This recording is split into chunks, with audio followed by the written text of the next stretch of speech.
It isn't a sound, it is a physical sensation, a rhythmic, percussive thump against your chest, like someone is hitting you with a hammer wrapped in velvet.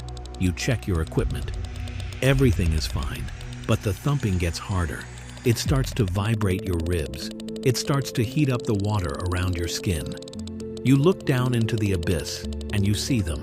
Massive gray monoliths rising from the deep like ballistic missiles in slow motion. You are in the presence of the sperm whale. And that sound you feel? It is the most dangerous noise in the history of biology. The sperm whale is not a gentle giant. It is the largest apex predator to ever exist on this planet. It is a creature that dives into the crushing blackness of the midnight zone to hunt monsters that would tear a human to pieces. It possesses a weapon so powerful that it can vibrate a human body to death. It possesses a brain larger than any other creature on Earth. And it possesses a culture so complex that we are only just beginning to understand that we are not the only intelligent civilization on this planet. Today, we open the files of dark biology. We will find out why the most terrifying thing in the ocean isn't a shark, it's a click. To understand the terror of the sperm whale, you have to understand the decibel. Sound works differently underwater. It travels 4 times faster than in air, and it hits with far more physical force. A jet engine at takeoff is about 140 decibels. If you stand too close, your eardrums rupture. At 180 decibels, the sound waves can actually cause tissue death in your lungs. The click of a sperm whale has been recorded at 230 decibels. This is not just a communication signal. It is a biological event. It is louder than a rocket launch. It is the loudest sound ever generated by a living organism. How does an animal create a sound that defies physics? The head of a sperm whale is essentially a giant bioacoustic machine. Inside that massive, boxy forehead is the spermaceti organ, a tank filled with 500 gallons of liquid wax. When the whale makes a sound, it fires acoustic energy through this oil. The oil focuses the sound, amplifying it into a tight, directional beam. This beam is so powerful that it can literally heat up the water as it passes through. If a sperm whale were to click at full power while you were swimming next to it, the vibration would be strong enough to vibrate your body until your internal soft tissues began to hemorrhage. It could stop your heart. You would be vibrated to death. But the whale doesn't use this weapon on us. The sperm whale is a hunter of the abyss. It dives to depths of over 3,000 feet, sometimes up to 10,000 feet, where the sunlight cannot reach. In that crushing darkness, eyes are useless. So, the whale uses its click as a flashlight. It fires a beam of sound into the blackness.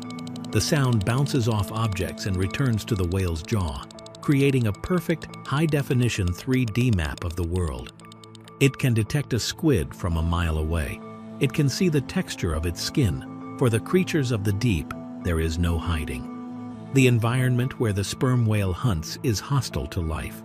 At 3,000 feet deep, the pressure is over 1,300 pounds per square inch. That is enough pressure to crush a World War II submarine like a soda can. It is enough to compress the air in your lungs until they collapse. For a mammal, an animal that breathes air, this zone should be lethal. But the sperm whale has evolved to hack the laws of physiology. Before it dives, it doesn't just take a deep breath, it hyper-oxygenates its blood. It possesses a protein called myoglobin in its muscles, which stores oxygen like a biological battery. Its blood is so rich with red blood cells that it is almost black. When the whale dives, it shuts down. It stops the blood flow to non-essential organs. The digestion stops. The kidneys stop. The heart rate slows to just a few beats per minute.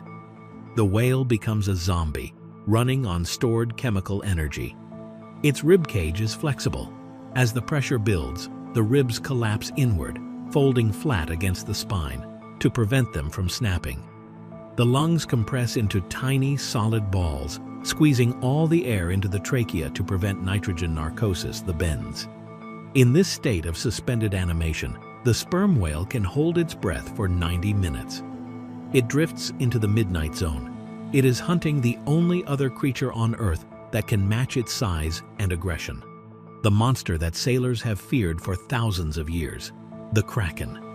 We used to think the giant squid, Architeuthis, was a myth, a sailor's story fueled by rum and isolation. But the sperm whale proved us wrong. Almost every adult sperm whale bears the scars of war. Their thick gray skin is covered in circular sucker marks. These are battle wounds. The giant squid is not an easy meal. It grows up to 40 feet long. It has eyes the size of basketballs. It has 8 arms and 2 feeding tentacles lined with serrated, rotating hooks. When a sperm whale finds a squid in the dark, the battle is violent. The squid fights for its life. It wraps its tentacles around the whale's head, digging its serrated hooks into the flesh, trying to gouge out the whale's eyes or suffocate its blowhole. But the whale has an advantage. It has the jaws of the underworld. The sperm whale's lower jaw is a narrow, bony rod lined with 50 conical teeth. These teeth aren't for chewing, they are for gripping. The whale clamps onto the slippery, rubbery body of the squid and begins to thrash. It drags the squid upward towards the surface or slams it against the pressure of the deep. We have found whole giant squids in the stomachs of whales. This isn't just predation. It is a clash of titans.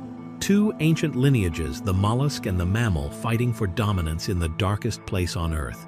And almost every time, the mammal wins. But sometimes, the sperm whale doesn't hunt squid. Sometimes, it hunts ships. On the 20th of November 1820, the whaling ship Essex was hunting a pod of sperm whales in the remote Pacific. It was a routine slaughter.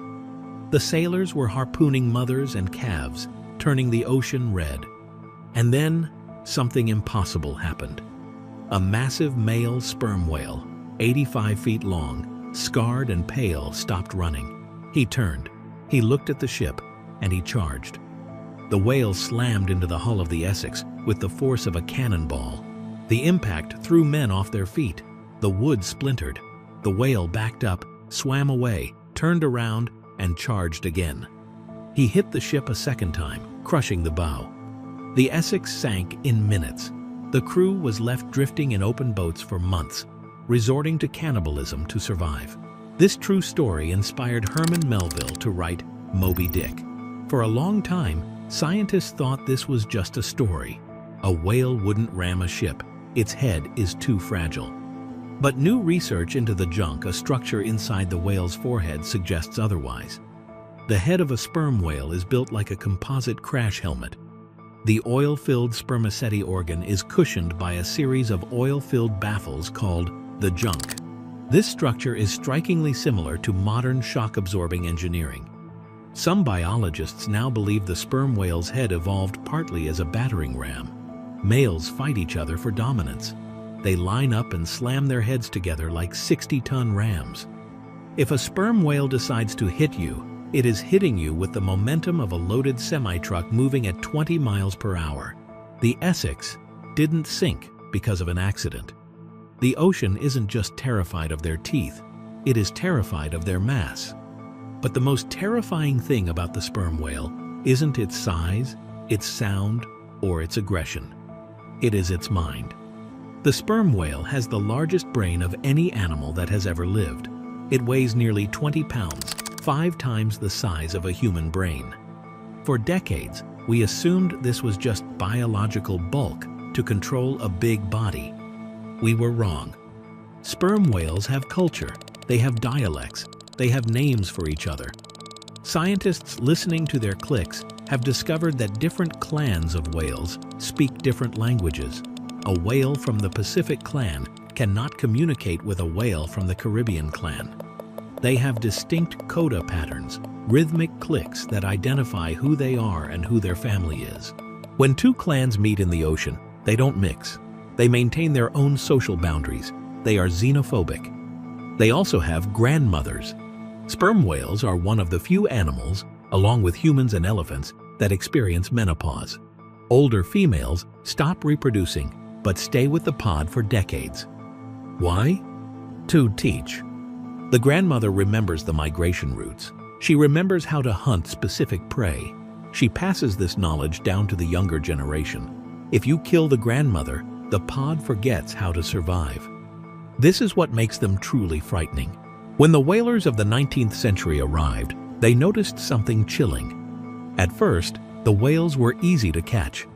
They would form a defensive circle, a marguerite formation with the calves in the center, and their tails facing out to fight off orcas. But this defense didn't work against humans with guns. It just made them easy targets. Within a few years, the whales stopped doing it. They learned. Across the entire ocean, separate populations of sperm whales realized that the old tactics were suicide. They started swimming upwind, faster than the sailing ships could follow. We spent 2 centuries slaughtering them for their oil. We turned their bodies into candles and perfume, and yet they survived. Today, the sperm whale populations are recovering. They are returning to the places where they were once hunted, and they are watching us. The entire ocean is terrified of the sperm whale because it is the master of the deep. It is a reminder that we are only the masters of the land. Once you dip below the surface, you are entering the domain of the king. And the king is loud, the king is smart, and the king is listening. Stay on the boat. Don't look down. For more investigations into the dark, bizarre, and unbelievable side of nature, subscribe to Dark Biology. You will never look at the world the same way again.